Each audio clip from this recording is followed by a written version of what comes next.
આમાં શ્રુત ધર્મની વૃદ્ધિ એનો ભાવ કરવામાં આવ્યો છે. પાછો એનો એક પ્રશ્ન,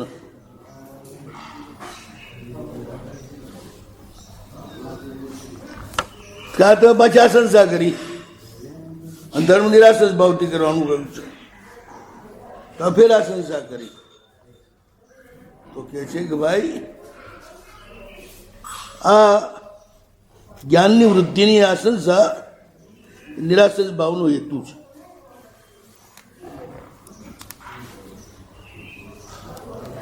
પુનર્વૃદ્ધિ અભિધાનમ મોક્ષાર્થીના પ્રત્યહમ જ્ઞાન વૃદ્ધિ કાર્ય ઇતિ પ્રદર્શનાર્થમ. મોક્ષના અર્થી હંમેશા જ્ઞાનની વૃદ્ધિ કરવી જોઈએ, વધુને વધુ પારમાર્થિક જ્ઞાન મેળવવા માટે પ્રયાસ કરવો જોઈએ.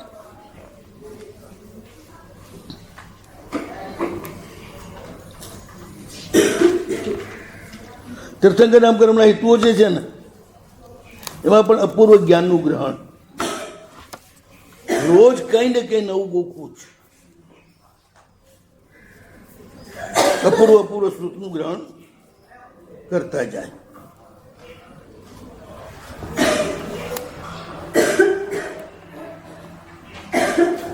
આ પ્રણિધાન છે. એડ્રેસ કરવું એ ખોટું નથી.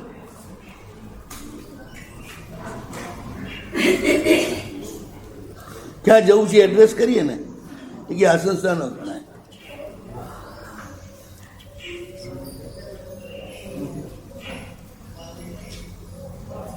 આશંસા ત્યાં લાગુ પડે જે મળ્યા પછી વિકૃત થાય અને પાછું જતું રહે, એવું જયારે માંગો ત્યારે આશંસા કહેવાય.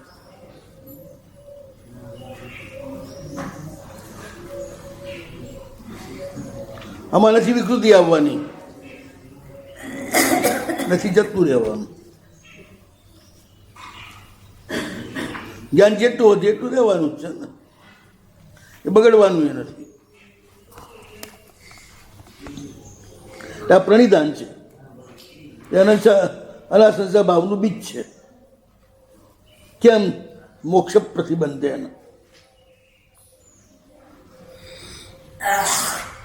મોક્ષનો પ્રતિબંધ એટલે મોક્ષનો પ્રતિબંધ એટલે શું? મોક્ષનો લગાવ, છૂટવાનો પ્રતિબંધ. પ્રતિબંધ એટલે પકડવું, આ ન પકડવાનો પ્રતિબંધ.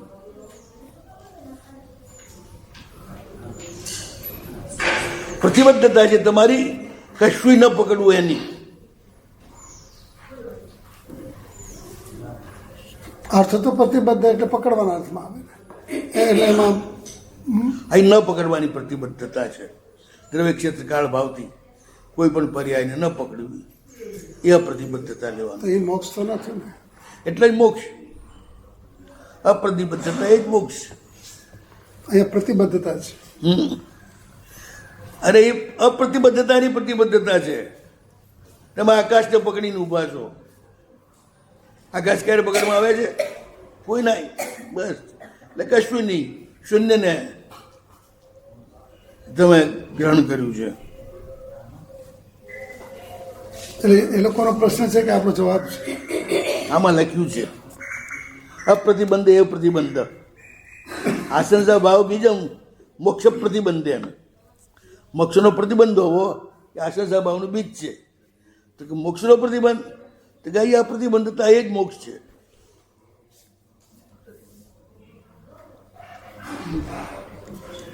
આ પ્રતિબદ્ધતાનો આગ્રહ, આપણે ક્યાંય જોડાવું નહીં,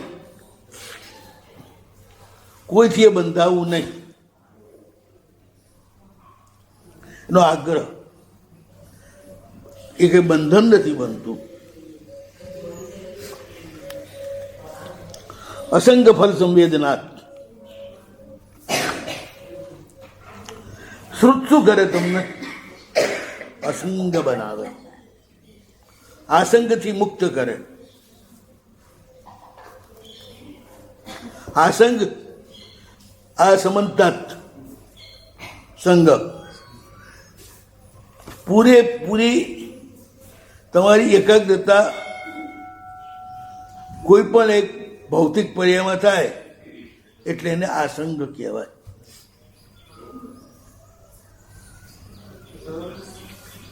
બસ 24 કલાક એક જ રટણ ચાલ્યા કરે, મને આ જોઈએ, મને આ જોઈએ, બસ એ આસંગ. એને આસંગ કહેવાય.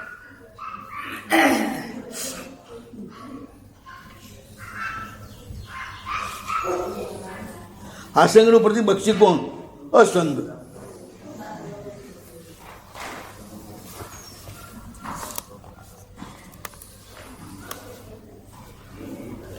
અહીં પરિધાનમ લખ્યું. પરિધાનનો અર્થ શું છે? આશંસા.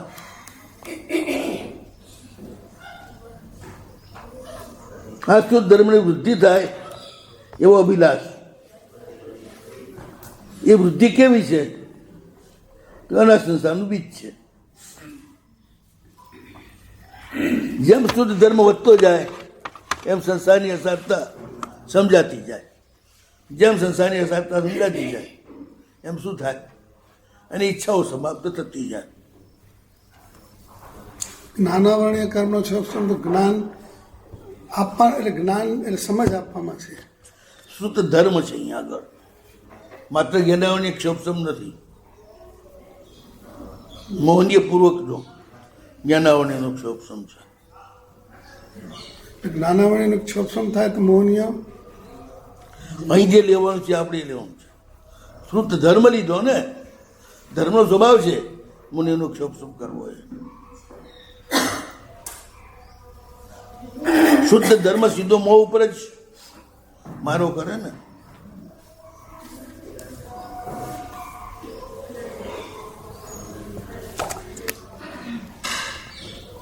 ચારિત્ર ધર્મ છે એમ શુદ્ધ પણ ધર્મ છે ને.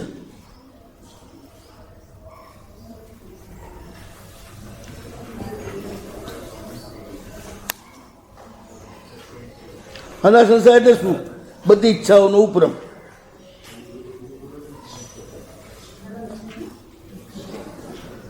ઈચ્છાનો અભાવ, ઈચ્છા સમાપ્ત થઈ જવી. અનાસંસ. અનાશંસનો અર્થ એ.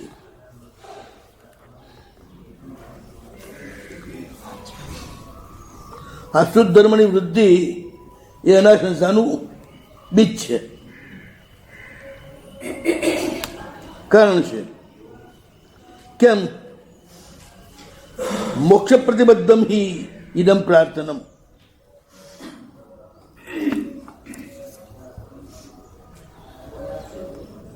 બ્રહ્મો વઢવું એનો સંબંધ મોક્ષ સાથે છે.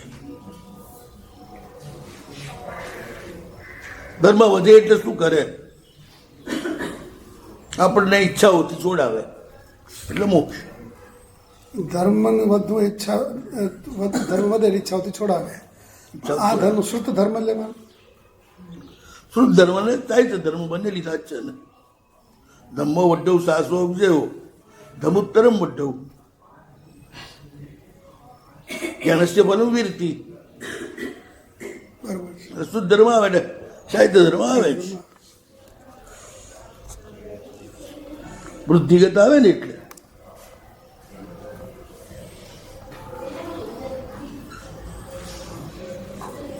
આ પ્રાર્થના છે ને મોક્ષ સાથે જોડાયેલી છે. કેમ? તો કે સજ અનિચ્છા રૂપ. ઈચ્છાનો અભાવ એનું નામ જ મોક્ષ.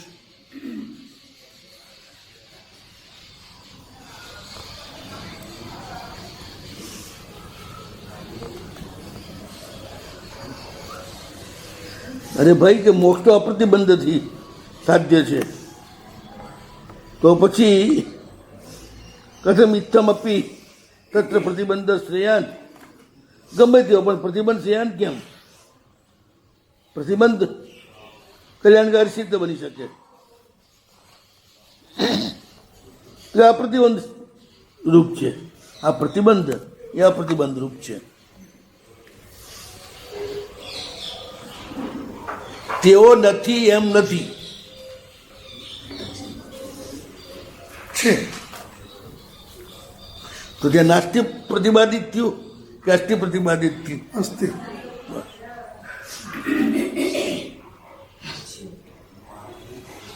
જુઓ અહીંયા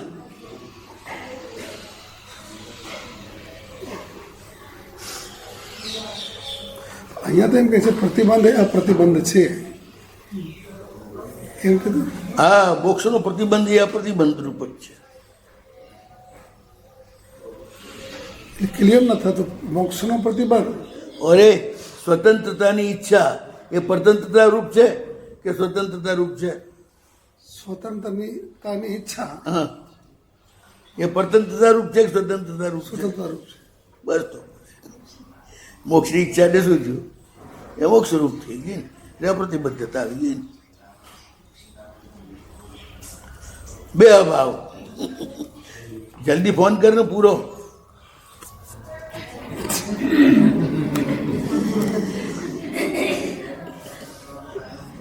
જાહેર કામ હોય તો જાહેર ફોન કરે, ખાનગી કામ હોય તો ખાનગી ફોન કરે. જાહેર ફોન તમને લાગે, ખાનગી ફોન આને લાગે. જવું પડે. તો આ મોક્ષના વિષયમાં પ્રતિબંધ એ પ્રાર્થના રૂપ. અસંખ્ય ફળ સંવેદના.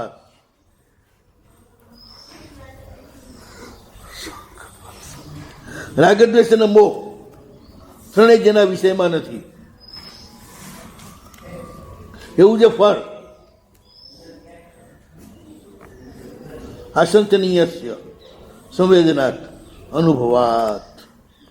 રાગદ્વેષ અને મોહના અભાવરૂપ જે ફળ છે એની આશંસા.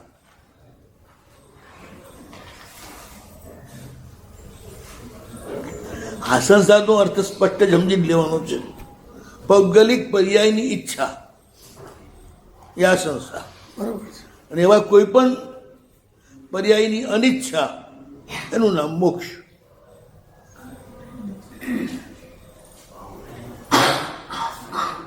રાગદ્વેષ અને મોહ ત્રણેયને ઉડાડી જ દીધા ને.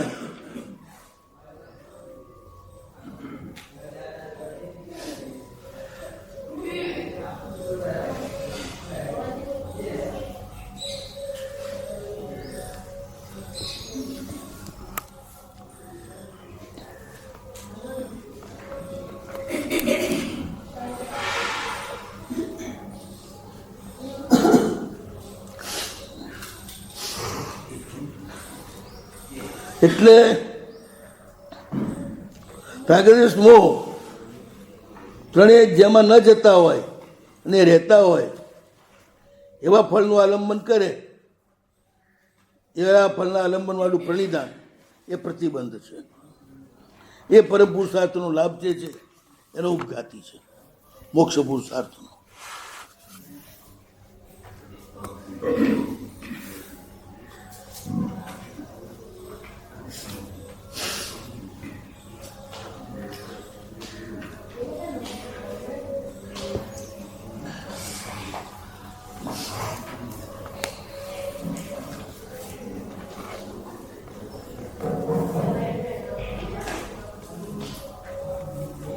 એટલે યથોદિત જે શુદ્ધ ધર્મ છે ને એની વૃદ્ધિથી મોક્ષ જ મળે છે. એ જ સિદ્ધ છે. એ ફળમાં વ્યભિચાર નથી. અસંગથી એના ફળની સંવેદના થાય છે. યથોદિત કે યથોચિત? યથોદિત શુદ્ધ ધર્મ. યથોદિત શુદ્ધ ધર્મ. ભગવાને જેવો કહ્યો છે એવો યથાકથિત સર્વજ્ઞાન શુદ્ધ ધર્મ.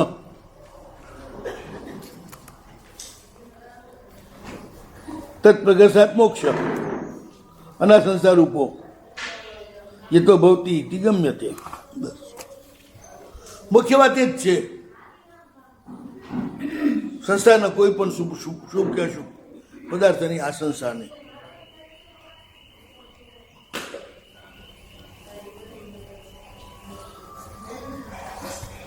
આવતા ભાવમાં આ મંદિરની પાસે જ હું ઉત્પન્ન થયું એ આ સંસ્થા પણ નહીં. ગડબડ થઈ જાય. મંદિરની પાસે ઉત્પન્ન થવા માટે કરોડિયાના ભાવમાં જવું પડે, પોપટના ભાવમાં જવું પડે, કે પંખીના ભાવમાં જવું પડે.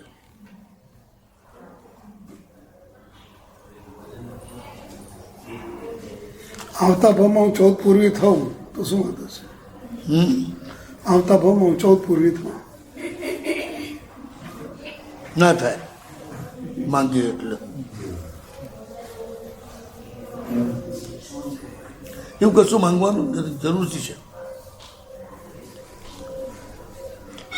ભાવ તું ચરણોની સેવા માંગાય.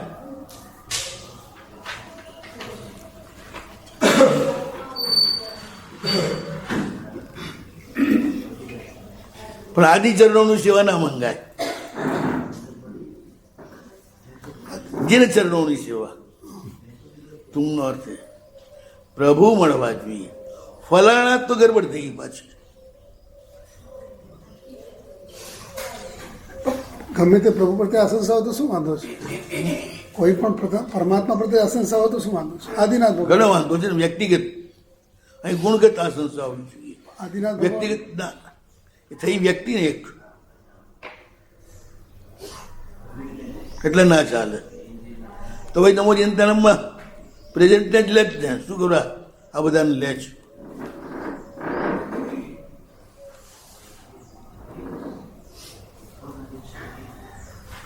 નમો જયંતાનંદ જ લેવાય. કેમ ખબર છે? દેવલોકના દેવોને એક જીવનમાં કેટલા અર્જન જોવા મળે? એક જીવમાં હા, વૈમાનિક દેવને અસંખ્ય અસંખ્ય અર્જન જોવા મળે. એમાં ક્યાં ભગવાનને પકડે? એટલે તત્વને જ પકડવાનું હોય. નમો જયંતાનંદ છે.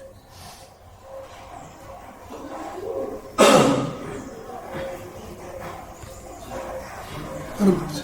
નકાર ગણવાની બહુમતી તો એ લોકોની જ છે ને, આપણી થોડી છે. દેવોની આપણી મોનોપોલી છે. અને ગણવામાં બહુમતી તો એમની છે ને. દેવોની તો સમગ્ર દ્રષ્ટિ દેવો અસંખ્ય છે. એ સમગ્ર દ્રષ્ટિ મનુષ્યો કેટલા? સંખ્યા હતા. હા, પછી અસંખ્ય વ્યક્તિને આશ્રયને જ કાયદો ચાલે ને. એટલે નમો હરિયંતાનમ જ ચાલે. નમો શિવંદ્રાનમ ના ચાલે. નમો યજ્ઞાનમ ના ચાલે.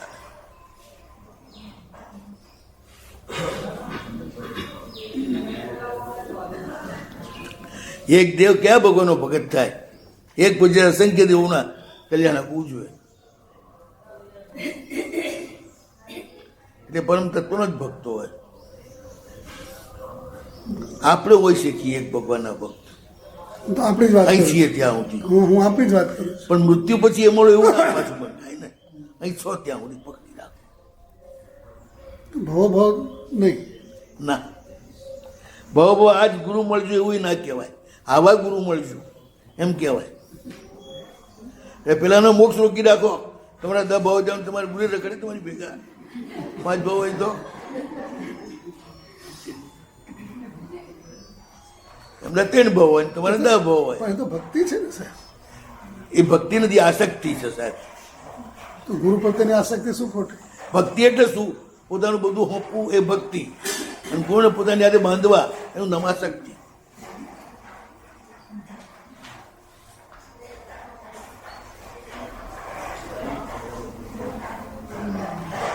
આવા મળજો એ ના કહેવાય. તમારી યોગ્યતા હોય એવા મળજો બસ.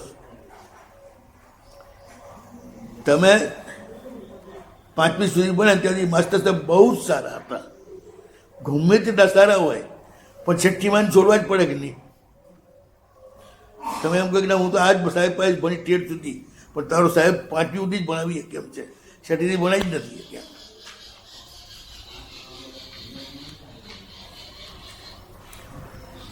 આમાં સાહેબ એટલે પેલું થાય છે પરમાત્મા એટલે ના શરણે પછી ગુરુ બધા તત્વ જ માંગવાનું છે, વ્યક્તિ નથી માંગવાની. દેવ તત્વ, ગુરુ તત્વ અને ધર્મ તત્વ. બસ મને આવું જ ચારિત્ર મળો એ નથી માંગવાનું. તો કેમ ક્યારે હું ક્યારે આવું ચારિત્ર પાડનારો બનીશ? કશું માંગવાનું નથી. મનોરથ છે, હા, મનોરથ. મનોરથ અને નિદાન, અહીં નિદાનની વાત ચાલે છે. સંકલ્પ કરવો આવું મળો, પણ એનાથી સારું મળવાનું રોકાઈ જાય ને. તમે આવું મળો એટલે આ તમારી પાસે શેરની તરતમતાનો ખ્યાલ જ છે. અસંખ્ય ગુણ હાની વૃદ્ધિ છે. તમે એવું જ માંગો એટલે પછી એ જ મળે, ત્યાં આગળ ના વધી શકો, એટલે મોક્ષ અટકી જાય તમારો. ગુરુ માટે માંગે તો ગુરુને 3 ભાવ હોય તો પોતાને 3. હે ગુરુ ઈ જ માંગે તો ગુરુના 3 ભાવ હોય તો પોતાને 3 ના થાય. ના થઈ જાય, પેલા રોકાવવું પડે. તમારે તો થાય નહીં કઈ, એ ના બને. ભાવ તો પૂરા કરવા પડે ને. જો અસંખ્ય ભાવ હોય ને અને ગુરુના 3 જ ભાવ હોય ને તો એ તમે એમનાથી પહેલા મોક્ષે જઈ શકો.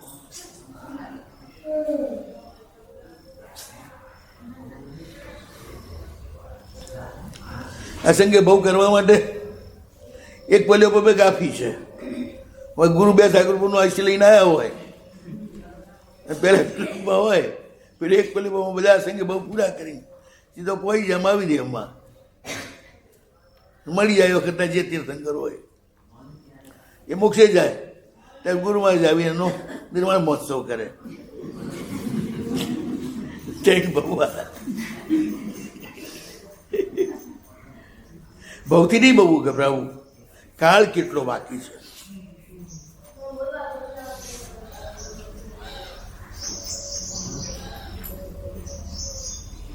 કાળ પૂછવાનો. ભાવ તો ઘણી વાર છે ને 3 જ હોય, પણ 66 સાગર પૂમ થઈ જાય. એક વાર વિજયમાં જાય, વિજયભાઈ, બીજી વાર જાય સર્વાત સિદ્ધમાં.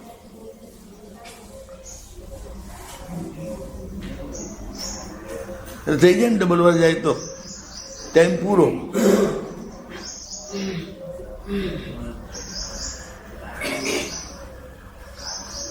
મોક્ષે જલ્દી જવું હોય ને એટલે હું ઘણી વાર મજાકમાં કહું છું ને, મોક્ષે જલ્દી જવું હોય ને મારે 2 મહિના જવું.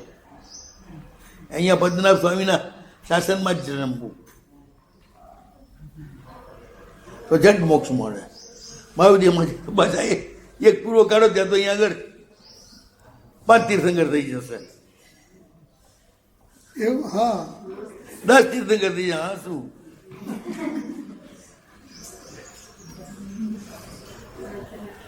અર્ણ મલ્લીની વચ્ચે ગળ જ્ઞાન થયું છે સિમંદર સ્વામીને, અને એ આવતા કેટલામાં તીર્થંકરમાં જશે મોક્ષ? 8મા કે 10મા? 8, 9, 10. 9, 10. તો પછી એક સિમંદર 16 તીર્થંકર કાઢે છે પોતાના કાળમાં, 14 થી 15 તીર્થંકર. ધનાધન બધા મોક્ષે જશે, અને સિમંદર સ્વામી બેઠા જશે, જોયા કરશે બધા મોક્ષે જતા.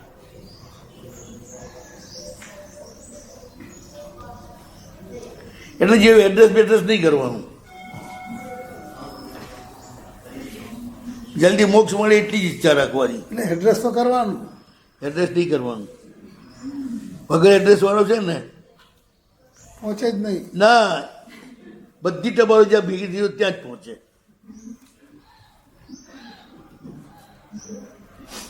એટલે કચરા પટ્ટીમાં જાય. એવું કંઈ નહીં. આપણે વગર એડ્રેસ વાળા જ બોક્સે જાય, એડ્રેસ વાળા નરકમાં જાય, નિગોદમાં જાય, બધી ગતિમાં જાય. આપણે ત્યાં ઉલટું છે.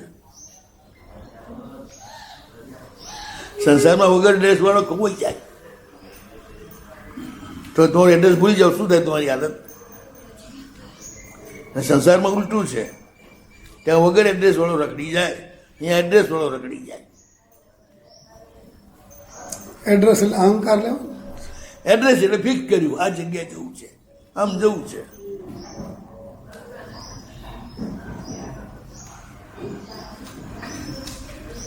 મોક્ષે જવું છે એ વગર એડ્રેસનું એડ્રેસ છે.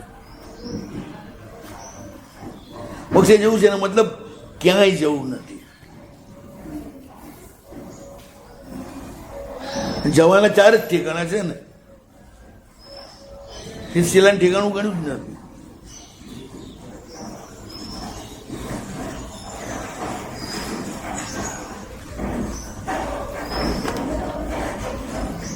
અસંજ્ઞાન ચેતક ફલમ સંવેદ્ય છે.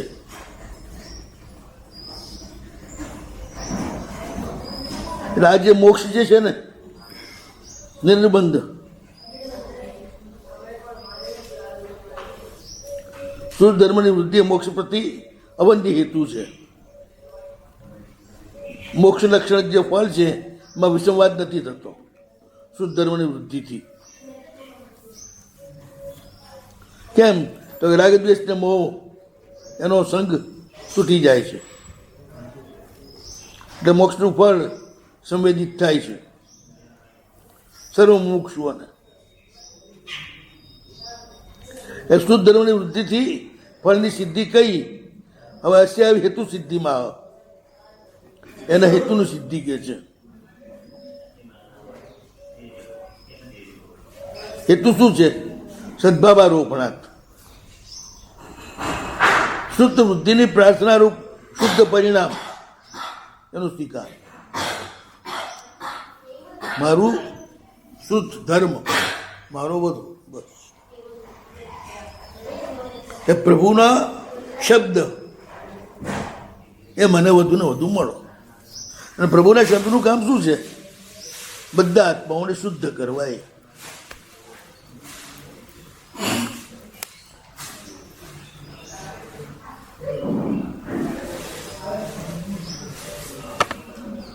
તો આ રીતે શુદ્ધ ધર્મની આ રીતે બુદ્ધિ કરવાથી વૃદ્ધિ થાય. આ પ્રાર્થના કેવી છે? તો શુભમ એતદ અધ્યવસાનમ અત્યર્થમ. આ જે અધ્યવસાન છે ને મારા શુદ્ધ ધર્મની વૃદ્ધિ થાવ એ અત્યંત શુભ છે. શાલી બીજારોપણ વત્શાલી હેતુ. જેમ શાલી બીજ શાલી ચોખાની જે એક જાત છે ઉત્તમ એના બીજનું જ આરોપણ એમાંથી શું થાય? સારા સારી બીજની વૃદ્ધિ થાય.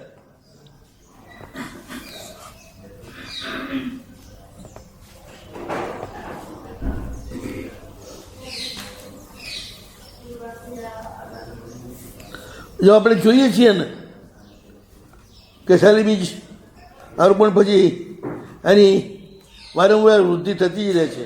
એમ અહીં આગળ પણ ઇષ્ટ એટલે શુદ્ધ ધર્મની વૃદ્ધિ થતી જ રહે છે.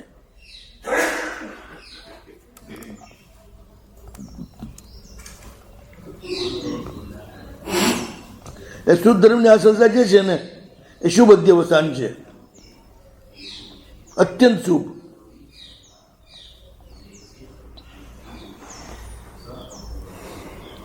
નથી જોયું છે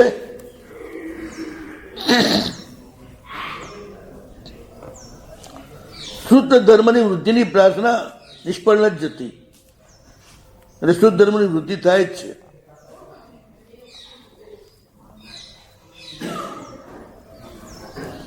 હવે શાલી બીજનું આરોપણ કર્યું જમીનમાં, એની વૃદ્ધિ થાય, પણ ક્યારે થાય? પાણી મળે તો, હવા મળે તો એ પણ સમજી લેવાનું સહકારી કારણ. અહીંયા આગળ વિવેકનું ગ્રહણ કરવું, વિવેકરૂપી જળથી શ્રુતની વૃદ્ધિ થાય.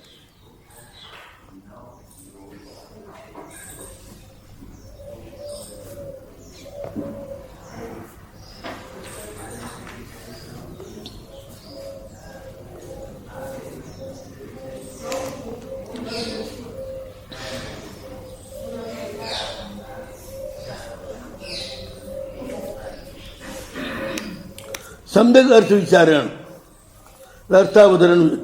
અર્થાવધારણ વિચારણ. સમ્યક અર્થાવધારણ વિચારણ અહીંયા તૂટી ગયું છે, પણ સમજવાનું. સમ્યક અર્થના વિચારપૂર્વક અનુગ્રહણ, શ્રુતનો સ્વીકાર, એનાથી શ્રુતની વૃદ્ધિ થાય.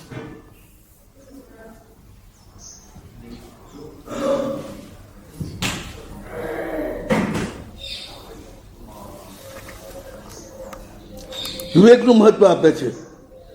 એમાં વિવેક ગ્રહણ માત્ર જલમ અતિ ગંભીરોદાર એ શાસ્ત્રય. અતિ ગંભીર અને ઉદાર આ વિવેક રૂપી આશય જે છે ને અતિ ગંભીર છે અને ઉદાર છે. વિવેકમાં આગ્રહ ન હોય, આગ્રહ હોય ત્યાં વિવેક ના હોય.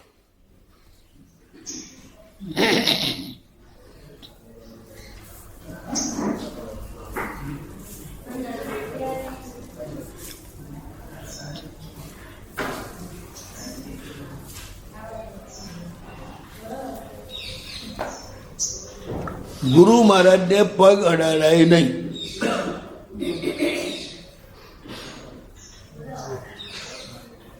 ગુરુ મહારાજે જે મોરનો મુકુટ પહેરેલો છે એ મારી રાણીને બહુ ગમી ગયો છે કે મારે એને ગમે તે રીતે આપવાનો છે. ગુરુ મહારાજ આપતા નથી, નહીં આપું કે તારી રાણી માટે કે મારો મુકુટ આપવાનો તો શું કરવું? એટલે એણે સુપોટોને આજ્ઞા કરી. ગુરુમાને જરાય પગનો એ રીતે હાથીને માથું કાપીને મુકુટ લઈ ગયો.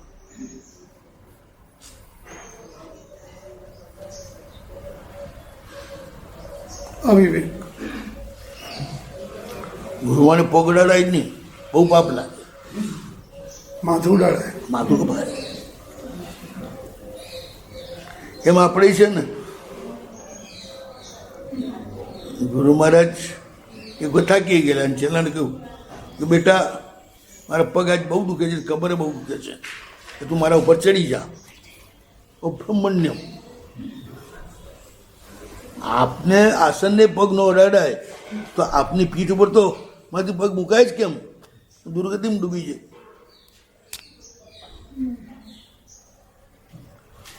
સમજાય કેટલા તને હું કહું છું તું ચડ દે, તને કોઈ બાપ નહીં લાગે. નવા બાપજી એટલે કે ડફોળ સમજતો નથી, કમર ઉપર પગ મૂકતો નથી, મારા માથા ઉપર તો પગ મૂકે છે. એટલે શું થયું? તમારા મોઢા ઉપર પગ મૂકે, હું કહું છું ચડ, નથી ચડતો. એ મારી આજ્ઞાનો ભંગ.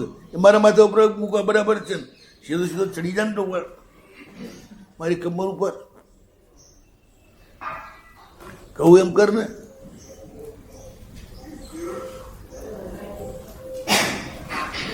એમ ગુરુ મારી સેવા તો બહુ કરે, પણ કવિ એક વાતનું ન માને. એ શું કહેવાય? પગ પૂજન, માથું કાપે. ગુરુમાં ગમે તેટલું ને સાંભળે ને એને ના જ સાંભળે, એમ એને કરતો એમ જ કરે. મારે એક મહારાજ છે ને, હું મારા એમ કેમ બોલ્યો ખબર છે? એ વખતે તમે લોકો નહોતા એટલે. તો સાહેબને એના પર લાગણી કુદરતી કે મહાત્માની એવી આદત નીકળે સાહેબની જોડે ને પછી 50 ડગલા પાછળ પડી જાય, પછી 50 ડગલા પાછળ જ ચાલે. હાથે ના ચાલે. ક્યારે સાહેબ ક્યારેક ઊભા રહી જાય ને એની રાહ જોવા, એ ત્યાં 50 ડગલા પર ઊભા રહે. એમની રાહ જોવા સાહેબ ઊભા જેવું ખ્યાલમાં ના આવે. એનો થાય કે સાહેબ કદાચ ભૂલ્યા હોય તો ઊભો રહેવું હોય, એટલે પાછા ફરવાના હોય તો મારે એટલા 50 ડગલા ના હાલવું પડે ને.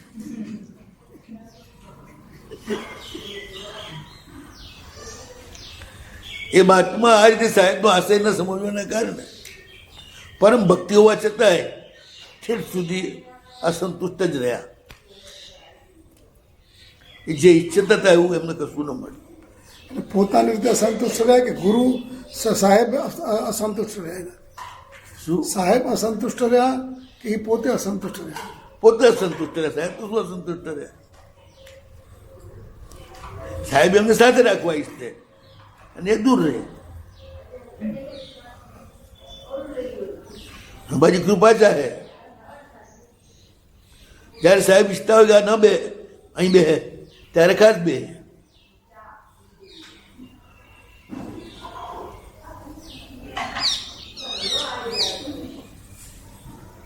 એટલે આમ આપણે છેટા પડી જતા હોઈએ છીએ સ્વ ઈચ્છાનુસાર વર્તવાના કારણે.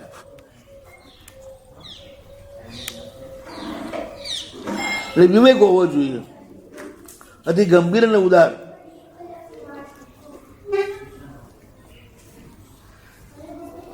અતિ ગંભીર એટલે શું? તો એ ઘણો બધો સુતાવરણનો ક્ષોભ થયો હોય ત્યારે એ મળે, જરાય ઉછળે નહીં. જેમ જ્ઞાન મળે ને એમ પોતાનું અજ્ઞાન કેટલું છે મોટું એનું ભાન થતું જાય, એટલે નમ્રતા વધતી જાય. જેમ જ્ઞાન મળે એમ લાગે કે હું બહુ ઓછું જાણું છું. નાનું છોકરું છે ને બારાખડી ભણે ને ત્યારે સમજી લે કે આખી દુનિયાનું મેં જાણી લીધું. એની મમ્મીની પાસે જઈને શેકી મારે, મમ્મી કે હા બેટા બરોબર છે. બારાખડીમાં આખી દુનિયા આવી જાય ને તો બધું બની ગયો બસ. પણ એ જેમ ભણતો ભણતો આગળ વધતો જાય, 7મી 8મીમાં 12મીમાં આવે એટલે ખબર પડે કેટલું ભણવાનું બાકી છે. ઓર આગળ ભણે ડૉક્ટરીમાં ત્યારે ઓર લાગે કે હજી કેટલું બાકી છે. ખાલી એક નાક ઉપર જ કોઈ ડૉક્ટર થાય, નાક કાન ગળા ઉપર, એક આંખ ઉપર જ ડૉક્ટર થાય, કોઈ એક દાંત ઉપર જ ડૉક્ટર થાય. એટલે કેટલું વહેલાતું જ્ઞાન, એક શરીરનું પૂરું જ્ઞાન એક ડૉક્ટર કરી ન શકે. એના માટે દરેકના ડૉક્ટર જુદા જોઈએ. ઓર્થોપેડિક જુદા, પેટના જુદા, છાતીના જુદા, કાન નાકના જુદા, આંખના જુદા અને માથાના પણ. ખાલી જાણવા માટે સાહેબ કે 60-70 વર્ષ પહેલા આવી રીતે બધા જુદા જુદા ડૉક્ટર હતા કે કશું જ નહોતું, હાલતું હતું એમને એમ જ.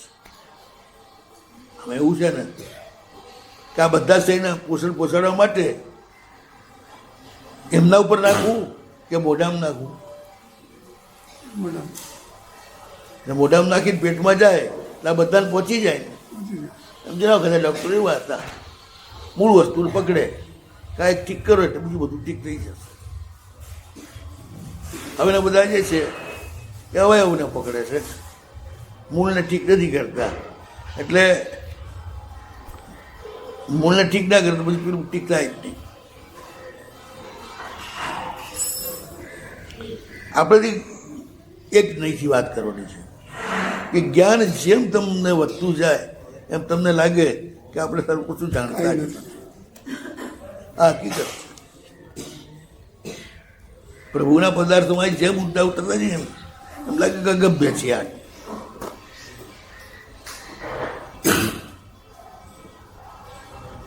અગમ્ય મનંગ રૂપમ, અગમ્યમ અનંગ રૂપમ. તારું કોઈ શરીર બી નથી પણ તું અગમ્ય છે.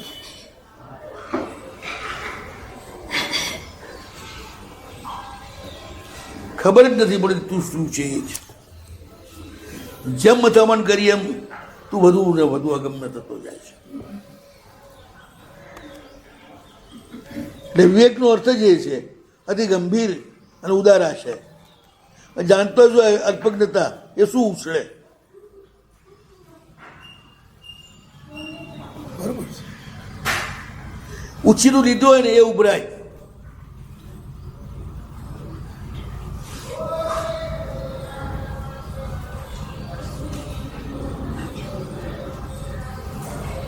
ટાંકામાં પાણી ભરીએ ને તો ઉભરાય, કૂવામાંથી ઉભરાય. એવા 100 ટાંકા ઉભરાય ને એટલું પાણી આવે ને તો કૂવામાં ના ઉભરાય.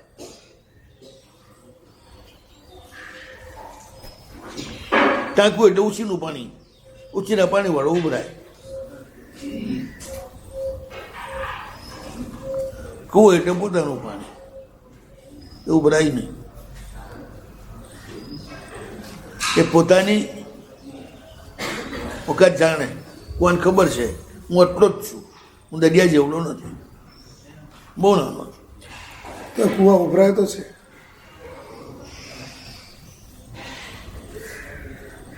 ચોમાસામાં ઓવરફ્લો થાય, એ પારું પાણી આવે એટલે એ પાણી જતું રહે પછી પાછું મોડું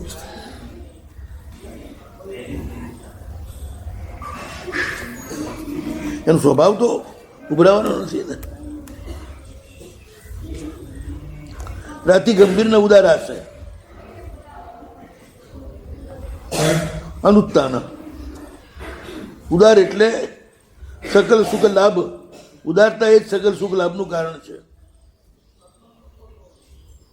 ઉદારતા એ જ લખ્યું ઉદારશ્ચ સકલ સુખ લાભ સાધકત્વાત.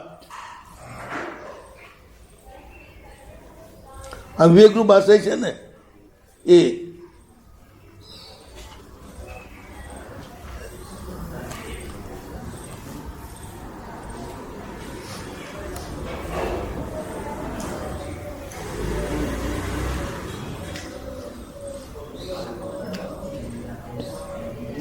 વિવેકાદેવ માત્ર સૂત્રથી નહીં, વિવેકથી જ મળે.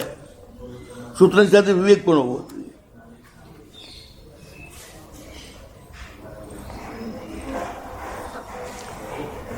અતએવ સમયગા અમૃતા સ્વાદનમ, આનાથી જ સમયગા અમૃતનો સ્વાદ આસ્વાદ મળે. તો વિવેક એટલે સમ્યક દર્શન, ની પૂર્વ ભૂમિકા. કારણ કે જ્ઞાનની વૃદ્ધિ વિવેક જ્ઞાનમાં વિવેક હોય ને તો જ સમ્યક દર્શન છે એવું આપણે કહી શકીએ. એટલે વિવેક સમ્યક દર્શન નહીં. સમ્યક દર્શન હોય તો વિવેક આવે.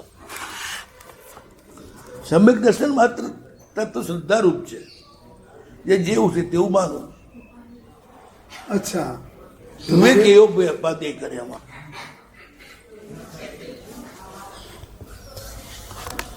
પછી કેટલું લેવું કેટલું ના લેવું, વિવેક પણ એ જ છે ને જે ઉપાધિ હોય તો પણ કેટલું.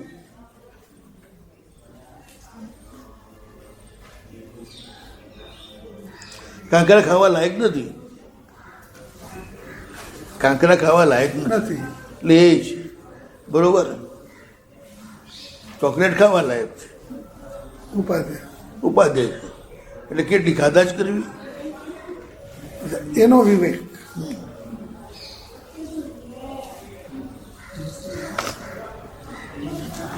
વિવેકથી સંવેગ આવે, સંવેગને અમૃત આસ્વાદ થાય. સંવેગ શું છે તો કે તથ્ય ધર્મે સ્વસ્થ હિંસા પ્રબંધે. જે ધર્મ છેવટે પરિણામે હિંસાનો ત્યાગ કરાવતો હોય, ડાયરેક્ટ ના પણ હોય પણ પરિણામે હિંસાનો નાશ કરતો. ઈ સમ્યક હું ધર્મની અત્યારે વાત કરી, ધર્મ એવો ધર્મ જે પરિણામે હિંસાનો નાશ કરતો. જેમ દુશ્મનોએ આક્રમણ કર્યું તે જમાનો કાયદો જ હતો, લાઠી હરી ભેંસ. જે રાજા હારે એનું આખું રાજ્ય એમનું ગુલામ, આખી પ્રજા એની ગુલામ. અને જેમ વેચ્યું વેચી શકે, જે કરવું એ કરી શકે. ઢોરની જેમ પકડીને લઈ જાઓ, મારવો તો મારી નાખો, જે કરવું એ કરો. આવો જ પહેલાં ચાલતું હતું. હવે એ દુશ્મને આક્રમણ કર્યું છે પોતાના દેશ ઉપર, આખો દેશ આ જોખમમાં મૂકી જાય કે ન મુકાય એના માટે એની સાથે લડી અને એનો નાશ કરે. એ હિંસા છે કે પરિણામે અહિંસા છે? તાત્વિક ને ધાર્મિક દ્રષ્ટિએ વિચાર કરીએ તો અહીંયા બચાવવા ખાતર આને મારવાના, બસ એ તો ધર્મ ક્યાં રહે? ધર્મ રહે જ છે. સોને મારીને લાખને બચાવતા હોય તો સોને મારવો એ ધર્મ જ છે, એ અધર્મ નથી.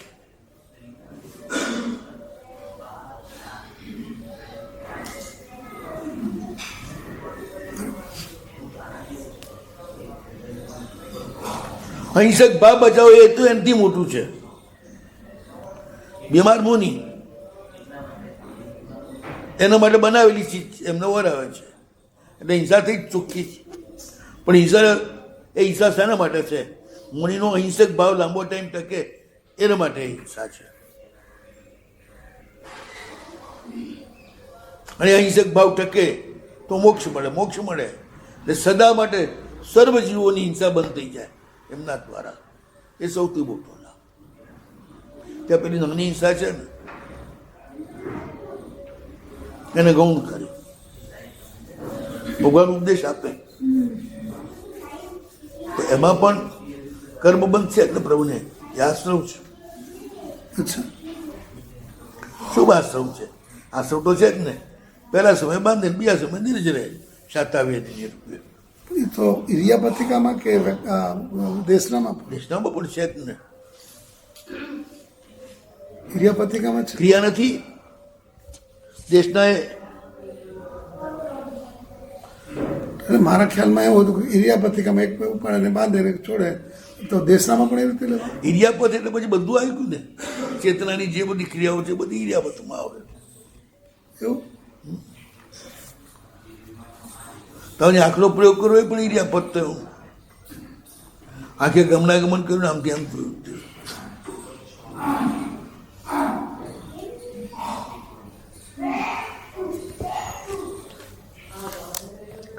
એટલે બહુ મોટો લાભ થતો હોય તો નાનું નુકસાન સ્વીકારવાનું.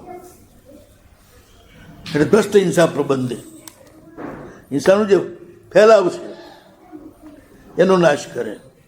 દેવ રાગદ્વેષ મોહાદી મુક્તે, દેવ રાગદ્વેષને મોહથી મુક્ત હોય.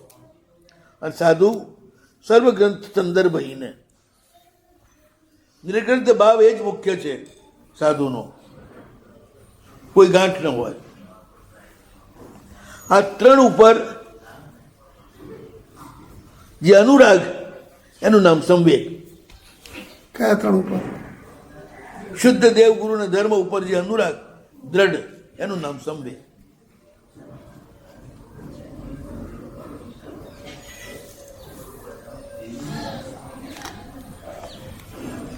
અને અમૃત રૂપ છે.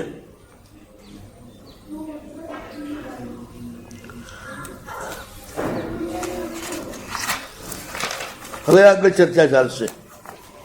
ક્રિયા મોટી કે જ્ઞાન મોટું એ પૂરું થશે પછી. હજી તા તો લાંબુ ચાલશે. નવો વર્ગંતા નવો સિદ્ધાણમ નમો આર્યાન નમો શરણમ નમો લે સવ સાવણમ યથો પંચન મુક્કારો સ્વભાવ પરાસણો મંગળાણી સર્વેશ પડમમ હોય મંગલમ.